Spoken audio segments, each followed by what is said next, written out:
This is Envision Self-Healing, a podcast, episode number 12.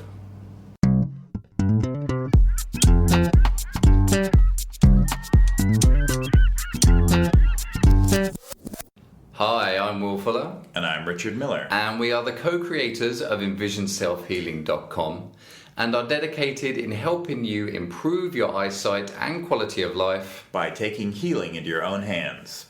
This week's topic is Step 3, Integrate, the third step in our three-step approach to improving eyesight. And in the question of the week, in the second half of our podcast, we'll be answering a question from a good friend who has a 7-month-old baby, and she asks, should I get baby sunglasses? And she doesn't just mean should she get a small pair of sunglasses. She Although we prefer those probably. she does mean getting the sunglasses for her baby. Yes. Just to clarify that. So Richard, how's your week been? My week was okay. As you heard last week, I added to taxes and looking for houses. Now I'm buying a house, so okay. I'm a glutton for paperwork and stress right now. Get it all out of the way. Yep. So in one go. Yep. So now this is obviously pretty busy. I was doing the integrate part where I was only integrating basically. Okay. Which means I was only doing exercises in the flow of things. Mm-hmm. And I did start to notice, I have to admit, that my presbyopia was kicking in more. Interesting. Yeah. Because I wasn't doing the convergence exercise. Okay. Yeah. So one thing you need to do is work on trying to integrate the convergence into your... I think what I've decided is there's always a place for formal sitting down and doing eye exercises. Right. You can't completely eliminate formal eye exercise practice, let's say. Mm-hmm. So as soon as I started doing the convergence charts, so I guess we call them the presbyopia charts. Yeah. I could start seeing better again. And it happens fairly quickly, which is kind of satisfying. Yeah, good. Although it's also worrying that you can degress as well as you can. Right. I think it actually takes longer. This is kind of encouraging. I think it takes longer to degress than it does to progress. Yeah. Because it seemed like it took a fair amount of time of mine not doing the convergence presbyopia charts. Yeah. For me to start to need them again. And then when I needed them, I'm like, oh my God, I'm back. So it's very similar to what I was saying about if I don't do my exercises for a couple of days, I start getting eye strain. Yeah, very similar. So it's like a couple of days and then you sort of start to notice. Yeah, it starts to go downhill a little bit, but you can kind of cope, and then suddenly, I need to do legs. Yeah. It's sort of, it's not that different than the gym, I realize. It's like, It really isn't. It's like you stop going, you start getting aerobic exercise, suddenly you're walking up a hill and you get winded. Yeah. It's really no different than that. And then you're like, okay, it's time to go to the gym. Time to go to the gym. It's kind of cool that it's really not any different than the rest of that. And I think also the same as with the gym, if you don't go to the gym for several months, you just get in the habit of not going to the gym. It's true. And you get used to being out of breath and all the rest of it. Right. And then it's when you go back into the gym again, do you start to realise how fit you can be. Right. And then it sort of stops you from relapsing, so to speak. Well, and like the gym, this is a terrible analogy, but like the gym, I can when my presbyopia started coming back, I'll find that magnifier again. I actually had lost my real magnifier, so I had to find an old one somewhere, which I found. Yeah. Started using it again. And you could sort of see how you get addicted to these sort of aids, essentially. And taking the gym analogy, maybe it's like, I'm feeling tired, I'll drink a cup of coffee or something to give me, or one of those energy drinks or something. Yeah. Instead of having it naturally. Yeah. It's very similar. Yeah, that's true. Yeah. So it was an insight this week, but I do have to get back to I think my house is closing soon. So I should have more time to do exercises. So. Yeah, in between us creating some products for our fantastic audience so that the world can share in our experience of vision improvement. Right. But I like that it's turning to the point of it's almost like I don't have a choice to do my eye exercises now. It's like I have to feel good. Yeah, exactly. Which is great because I wasn't always in that situation. It's more, I didn't do my exercises for a couple of months. Didn't really make a difference. Yeah. But now, if you really put that initial effort in and you start to integrate the exercises into your life and also almost build a relationship with your eyes and how everything's going on, which takes a long time, which people don't necessarily appreciate. Well, and maybe it's the reverse habit building, because before I did the presbyopia exercises, I had a habit of bringing out the magnifier, and that was my lifestyle, was bringing out the magnifier and looking at things. And now I did them enough that it's like, I don't have that habit anymore. Now I have the habit of being able to read things without a magnifier. Yeah. And then when it went away, I'm like, now I want to get back to that normal. You know what I mean? So, where you could just read without the magnifier. Right. Yeah. And it motivates you to actually get back to the exercises. And it's amazing how it really is habitual to some extent. I mean, obviously it's also that physically your eyes just aren't as good as they were when you're doing the exercises. Right. But it's amazing how it's also just that habit of using the magnifying over and over again. Right. Well, and I suppose I was still doing palming and sunning in sort of in the flow of things. Mm-hmm. And I guess I convinced myself, that will be enough to keep the presbyopia at bay. Right. But it obviously, and maybe that's how I got by for a longer period of time before they went downhill. Yeah. But it does seem like certain conditions require certain exercises to fully fix them. So. And I don't think it would always be that way. I think if you got to a point where you had pretty much got rid of the presbyopia, and if I do get rid of the presbyopia, then I don't think it will be a case of after a couple of days you notice it. You might find that your eyes might feel a bit more fatigued or whatever. But I could imagine when you get to that point, then you're looking at weeks and months before you start to realise your eyes deteriorating. Mm-hmm. Yeah. Instead of just a couple of days. Yeah. The other interesting thing I discovered this week is a test for my condition. A genetic blood test from, at least I think it's a blood test. I haven't actually researched that part. Right. So I'll be, in the next few weeks, I'll be looking into figuring out, if anybody's listened to any of my blogs, I still have a question of whether I have the dominant form of my condition, which is optic. So it's technically called autosomal dominant optic atrophy or autosomal recessive. Bless you. Optic atrophy. And I'm trying to figure out whether I'm dominant or recessive. What would you say? Am I dominant or recessive? I don't want to answer that. I know, it's a trap, isn't it? Yeah. I have my dominant moments. I definitely have my recessive moments. Yeah. But I want to know what my genes actually are. So interesting. Mine are just Levi's, I think. Yeah. Sorry, that's a terrible joke. I hate using that joke. Yeah. Well, and this lab is in Estonia, which of course. Sorry. That's a selling point. That's a silly point right there, right? Well, sorry, Estonians. I'm sure you're listening in too, but us ethnocentric Americans. Well, I suppose it was in Britain I would feel confident, but it's our prejudice. It's like, Estonia, really? Yeah. So, where is that? It's one of the, with Latvia. No, I meant that's what in America. I'm impressed that you know what I mean. Oh, that's what we would think. Yeah. I actually know I know generally where Estonia is. Is that a part of Florida? All right. So, well, that's good that you've had a good week this week. I also had a very good week with my eyes. Picked up the weights again this week, actually. Really?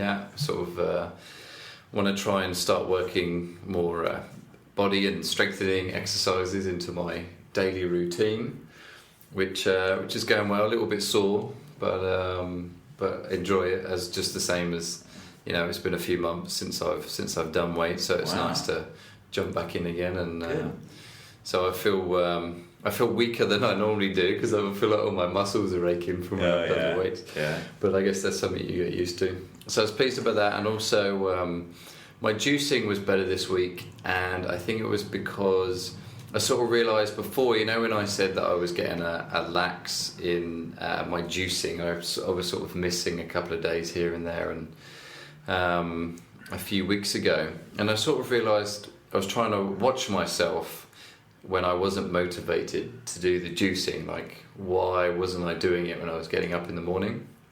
And of course, the biggest factor, as always, is time. Right. So I realised that if I could cut down the amount of time that I'm juicing, then I'm more likely to juice. Right. And that was because of the quantity that I Right. was juicing before. Right. Right. So I just accepted that I wasn't going to get as much juice. But some juice is better than no juice. So Right. I sort of tricked myself into juicing, I guess. So so I've done it, makes sense. and even though I was in a rush, I was more motivated to just juice a couple of carrots and some greens, and drink it before I head out the door. So I was pleased about that. That sounds good. Although I might have been too motivated today, I maybe only had about 3 or 4 carrots left. And normally I juice about 8 or 9 large carrots, but I only had about 3 or 4 and a whole head of kale. All right. So fresh from the farmer's market that I've been looking forward to drinking all week. So I juiced the 3 or 4 carrots, and then I juiced the kale. And it had a very strong, my caveman senses were telling me that there was going to be a strong taste involved. Right. So I thought, okay, how could I maybe water this down a little bit? So I found a head of lettuce. So I put that in, and wow, it was a wake up call this morning. It was very strong. It was like a triple espresso in every. And I was trying to get out the door, and I was trying to drink it quick, and it was very difficult. So I added a beet to it to try and add some sweetness to it. We should invent, how there's wine tastings. We should invent a juice tasting ritual. You know how they swirl the glass with the wine? Yeah. You should be smelling the bouquet and swirling it around your mouth. The bouquet, it smells like fresh leafy vegetable. Because it is. It's got a carrot nose. Things like that. Yeah, which you probably would get if you drank too much carrot juice. So anyway, I was pleased that I've figured that out this week, and there is also, you could argue that there's a debate on whether if you drink that amount of juice, your body can only absorb so many nutrients. So there is a chance that if you're overdoing it, then you're just flushing it through the system. So, but I think what I'm going to do is days that I have more time, then I'm going to commit myself to doing the larger juices. And then the days I know that I'm busy and I've got to get out the front door early in the morning, then some carrots, just a green, and then I've got my carotene and my lutein. If there's any way you could keep track and see how you feel, it would be interesting. And maybe you're actually fine with a lower amount. It's hard to know. Yeah, well, I mean, it's difficult to say because the recipes that I've been doing is not so much to feel good. It's to help rejuvenate the eyes, and with my condition. True. So it's really harder to track. Yeah. So, but I mean, I always feel better when I juice. Okay. Always. So, but one thing that I did do on the weekend, which was really enjoyable, just to go into my healthy lifestyle, is I went for a hike over at Marin, which is, those of you that don't know, that's just across the bay opposite San Francisco, and they've got some lakes up there. I think it's called Lagunitas Lake, which I was excited about because they also make an IPA, which is one of my favourite IPAs here in San Francisco. No, Will doesn't drink it all. This is to counterbalance the healthy lifestyle. So anyway, so we went for a lovely walk, and it was a beautiful sunny day, and we went for a walk. It was like a 3-mile walk around a lake up there. Nice. So really enjoyable. Although I noticed half the lake was in sunlight, and the other half was sort of in trees that then led into some what they call the big redwoods. Redwoods. There we go, redwoods. Yeah, you're from Britain, aren't you? So I was going to say oak tree. That would be very British, yes. So anyway, so I noticed that when I was walking through the woods, it was actually, so as I'm walking around, I'm trying to do the periphery stuff, right, which is me integrating my peripheral vision eye exercise. I try to tune into my periphery and walk around and not fall into the lake or anything. Yes. So, but I noticed when I was doing this that when we walked through the wooded area, because it was light, there was like sunshine would come through the trees, but it would be light, dark. Right. And I actually found it quite difficult, and I obviously realised why, and it's because my eyes are trying to adjust to the dark, and then all of a sudden it's bright, so my eyes adjust to the brightness, and then it goes dark again. Right. So just where we've talked, where we always talk about the pupils dilating and constricting, and also the rod cells, they're awake, and then they're trying to shut off again, and then awake and shut off again. So it was a really interesting way to observe, and also I found it more difficult because the track was sort of thinner, and there was poison ivy that I was being warned about. Oak. Yeah. Oh, was it? What was it called? Poison ivy is what the East Coast. Sorry, I keep Poison correcting ivy. all your regionalisms. So I had so the lake to the left of me, Joker's to the right. No, ivy to the right. Oak. And then there's Oak. So the small path, and so yeah, it was difficult to be in my periphery. And being aware of all this stuff. So it was certainly more of a challenge, and also having the light and the dark contrast. So it was interesting to have that challenge, and especially when I walked into probably the only muddy puddle in the whole of the 3 mile walk. I managed to put my nice sneakers or trainers through that. But one thing that I enjoyed about it was I didn't get anxious. It was more these observations. It was like, oh, I can't see that well because of this and because of this. It wasn't, oh, my RP and now I can't see and I'm embarrassed and I'm bumping. You know, it was just like the downward spiral, and then I'm never going to go walking in the woods again. But one thing that was a nice little reminder of achievement of my hard efforts as we got to the end, and it got to more dense redwoods. Then I was actually, as I was walking through, and I was like, I wasn't going to give up on looking in my periphery, and I was still looking in the periphery, and I was able to see, as I was walking through, the redwoods passing me, the big trees to the left and right of me. Probably it helped that the sun was coming through. And I'm going to put pictures up on this on the Facebook fan page. Actually, I've got a picture there of the path that I was walking through that shows the difficulty of the light and dark. I've also got a picture of where the sun's coming down through the redwoods. Oh yeah. So it meant that there was more contrast for me, but it was nice to be seeing these passings of the trees as it was going past me, and that my periphery, was waking up over the walk, and to see that my peripheral vision was better by the end of it. So. Yeah, it was a really enjoyable walk, and then we went and had a lovely barbecue. Nice. Before heading back to San Francisco. Very nice. So I'll probably also stick up a picture of the lake as well. It's a beautiful lake. I think it's man-made, where they filled in some of the valleys up there. Nice. Lovely fresh water. So anyway, I think it's about a good time to head over to topic of the week.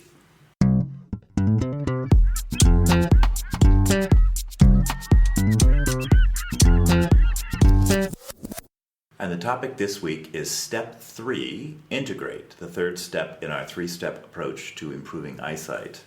The topic is basically taking your eye exercises that you may now practice formally and integrating them into your life, into the flow of your life. Yeah, just like you've probably gathered by now listening to when we talk about our own exercises. And I mean, who would have thought that walking through the woods could be an eye exercise? Peripheral eye exercise, yeah. And this is really an important aspect of our 3-step approach, because, I mean, there's many reasons really, but one main one is just time. Yeah. I mean, most of us really do not have the time to fit in several hours. I mean, we encourage you to do at least an hour a day, and that's what you were talking about, Richard, before, about how you feel that the convergence eye exercises. Right. The formal exercises. The reality is someone without a serious vision condition, so somebody with just myopia or something, astigmatism, they could probably get away with an hour of formal eye exercises and be good. The reality is that someone with a more serious condition like glaucoma or cataracts, would probably want to be doing more than an hour, and yet it's unrealistic. Yeah. And so this is where we brought in the integrate approach, both to help both groups, really. Yeah. The people with just myopia or astigmatism, it's so easy for them to throw on a pair of glasses. Yeah. If we say, now you have to practice an hour a day, a lot of people would balk at that. Yeah. So this is our way of approaching that time crunch for both groups. So the people who just want to get rid of their glasses, maybe we can reduce their hour to half an hour or even 20 minutes. And in that aspect, if it is just maybe a refractive area, then, just through positive visual habits, you can see improvements. Right. We know people that have, just by reducing the prescription in their glasses, have indeed improved their eyesight. Yeah, and then also integrating in good visual habits at the same time, yeah. So a lot of the positive visual habits is sort of, you do the formal exercises, and then the idea is they sort of rub off on your daily life. Right. And eventually it sort of leads to a good habit. Right. Well, then there are people with conditions, serious conditions, and I think they too have to do this integrate step, because it's unrealistic for someone to do 3 or 4 hours a day of eye exercises. I think it really also, just like, I see it every day because I'm always trying to work my peripheral vision. And I also really think that the brain plays such an important part in our role in vision, that if you can keep reminding the brain, this is what we're meant to be doing, this is what we're meant to be doing, then, habit turns into structure, and then your vision will improve that way. We're not saying the only way. I don't think that if I just spent my life paying attention to my periphery, that would be enough to really help my condition. Yeah, I think then as time goes on, though, you probably have to spend less time doing the formal practice. It just reduces it. Yeah. And then you have a life that's pretty easy to live at that point. You're just integrated in and doing a few exercises. So, especially when a lot of us live on a routine. We really function best in a routine. People that work in offices, or they have a daily job that they go to, there's this routine that evolves, and if you can work vision improvement into that routine, then it doesn't take long before you pick it up and you're doing it on a daily basis. Yeah, for me, like, for instance, I moved, in my blog I've talked about how I meditate and how I've incorporated palming, I guess that's the word, is integrated palming into my meditation. And I have a special palming stick that I've created that is the right height. Well, it actually has a monopod at the bottom, so I can adjust it to any height.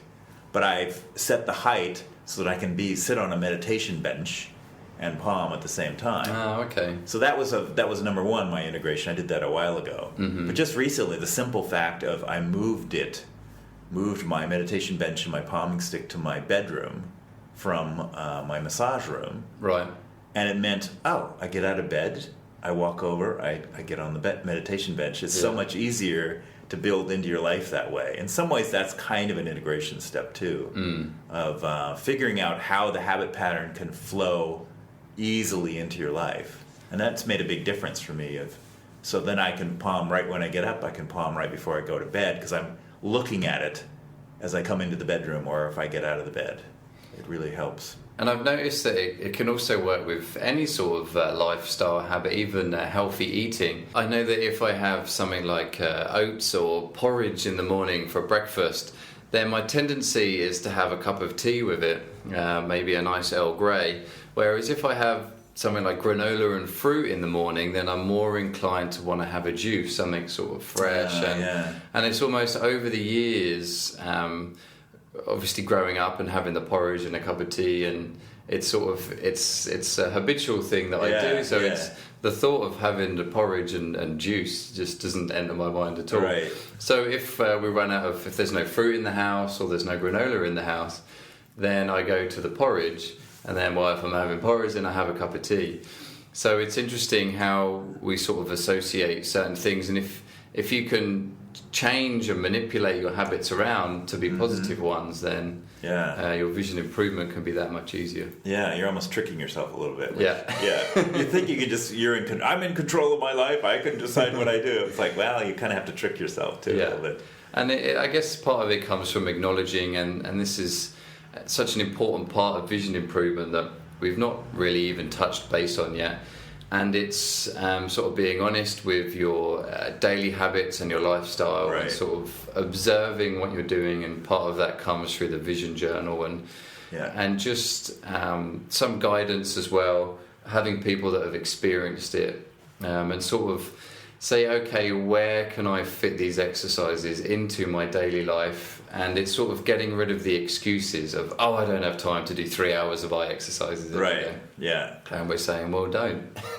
Well, part of it is this integrate is like when you say I don't have 3 hours, if you start putting out the 5 or 10 minutes you wait for the bus, the 5 or 10 minutes you wait for the water to boil for your tea, things like, you just find these little holes through your life, and then you put the exercises there, build the habit of putting the exercises there. Doing jaw rotations while you're, not brushing your teeth. That could be messy. Could be dangerous. As looking in the mirror or something. We're going to be getting emails from lawyers. Oh, I got to try that.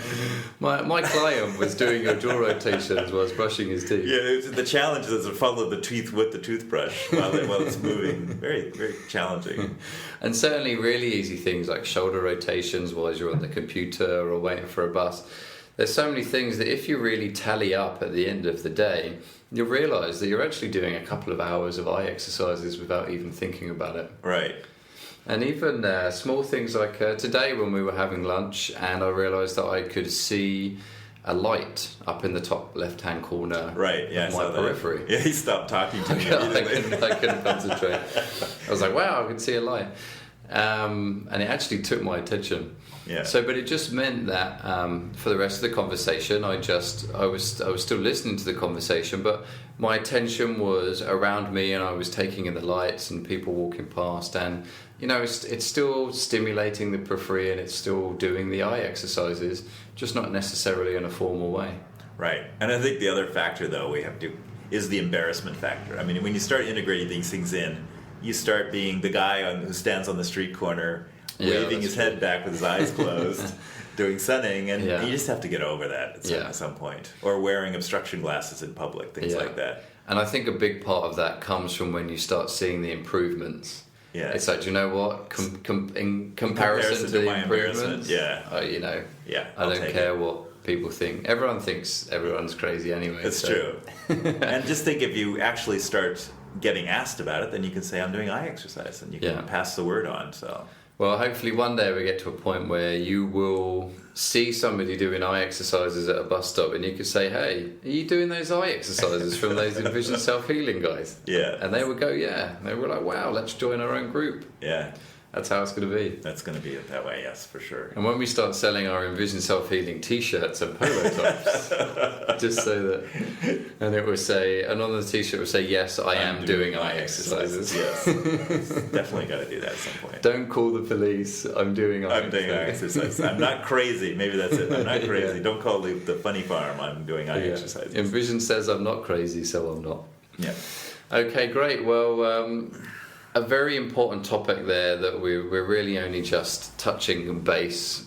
We could really go on, as always, with a lot of these topics, a lot more on the importance of integrating the eye exercises into your life.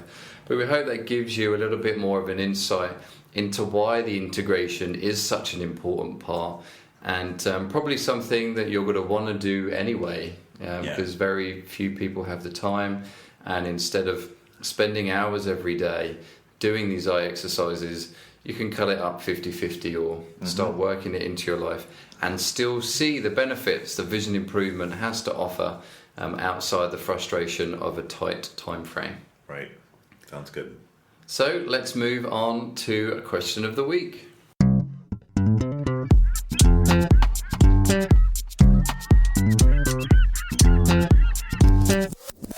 And the question of the week comes from a good friend of mine who has a 7-month beautiful baby girl, and she knew who I was and what I would think probably, but she still asked the question.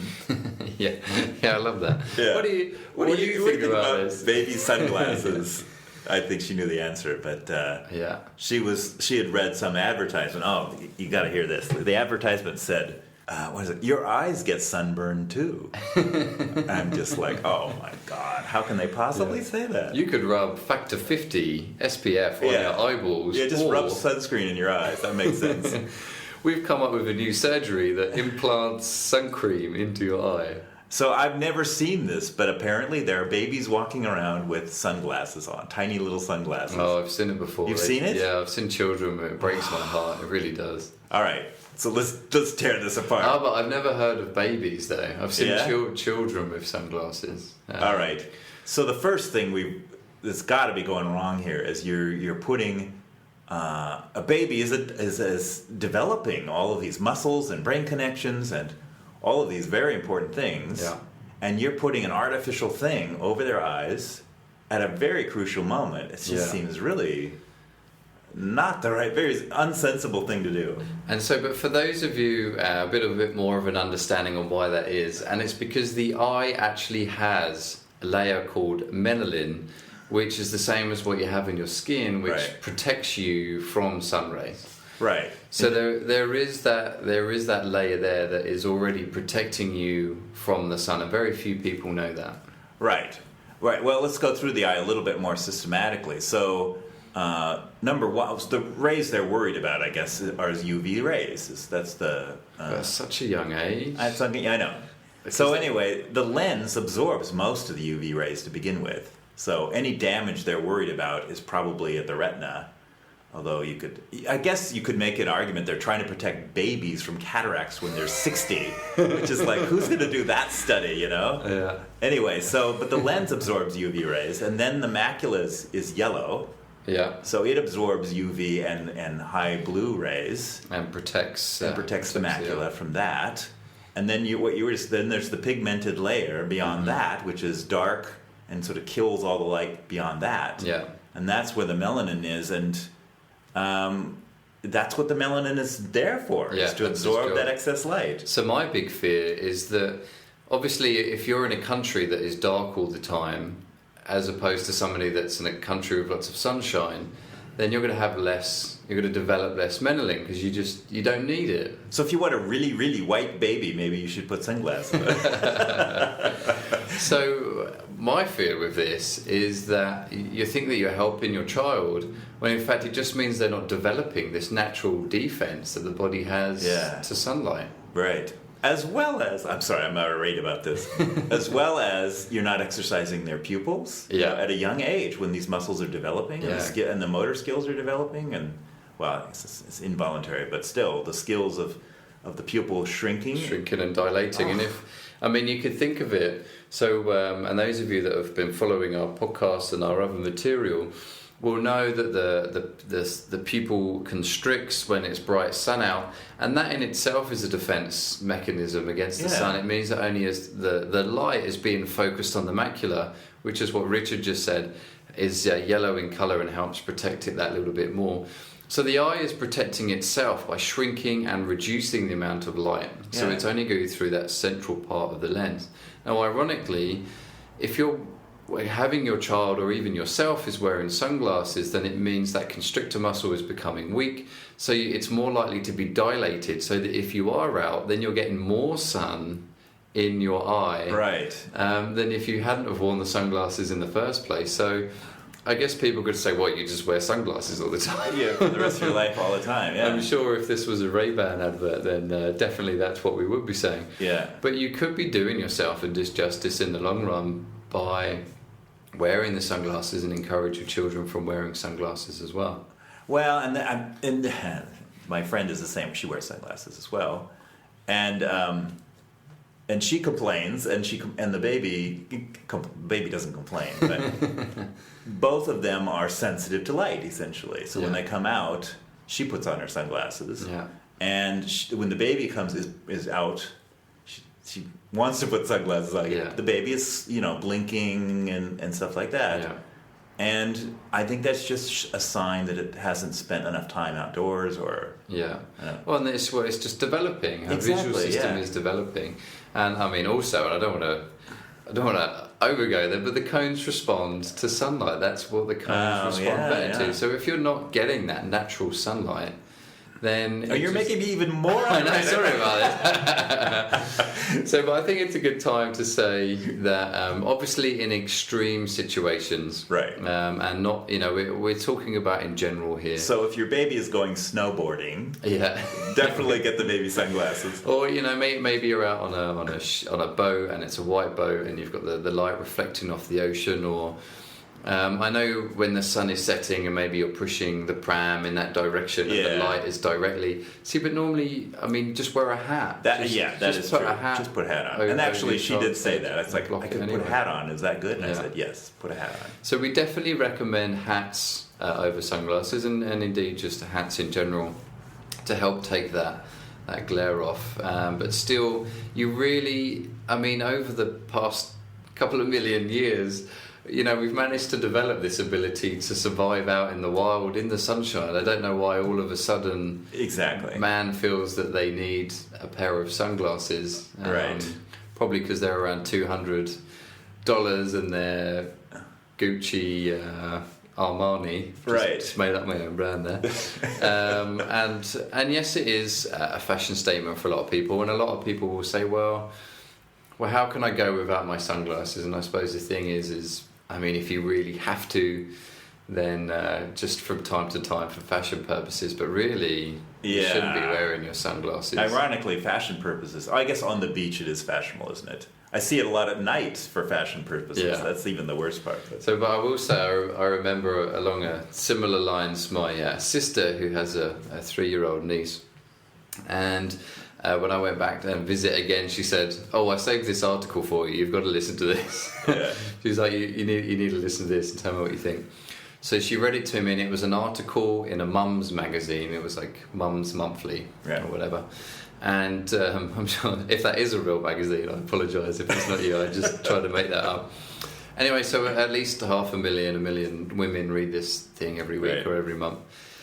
And it was an ophthalmologist talking about all the negative side effects of the sunshine and how the cataracts and your child is damaging their eyes and the UV rays, and it was this big long, and I sort of laughed it off a little bit because really common sense. I mean, just use your common sense on this one. Anyway, I said to her, without even looking at the book, the magazine, I said, "I bet you there is a sunglasses advert somewhere on that page." And she was like, "No, I don't think that." "Oh yeah, there's one here on the bottom right hand corner." And I was like, I knew it. Yeah. So you do have to be a little bit careful with these things, and just because maybe an ophthalmologist is saying it doesn't mean it's not an ophthalmologist sponsored by Ray-Bans. Right. Yes, UV rays can be hazardous, and in certain situations, but really in general, your child shouldn't need sunglasses, and we really need to be letting our children develop their natural visual system. Exactly, yeah. And especially at a point, and I think at a point where their visual system is developing before, at that age. Yeah. So, yeah. So anyway, we're going to sit here for another hour and discuss this topic, but we are going to save you guys from having to listen any more of our rant. And we hope you enjoyed this week's podcast. Feel free to leave any comments down below, or indeed you can also get a lot more tips like this through our blogs and through our other podcasts that you can check out on our website at envisionselfhealing.com. And if you haven't done already, you can download our free ebook, A Modern Day Guide for Improving Eyesight, that can be found on our website. And that's got a lot of tips and advice on vision improvement, and indeed how our eyes develop naturally, and how you can improve your eyesight naturally without having to use any negative side effects or preventing yourselves from improving your vision in the long run. So I hope you enjoyed this week's episode. Good luck with your eye exercises this week, and happy healing. And have a good week.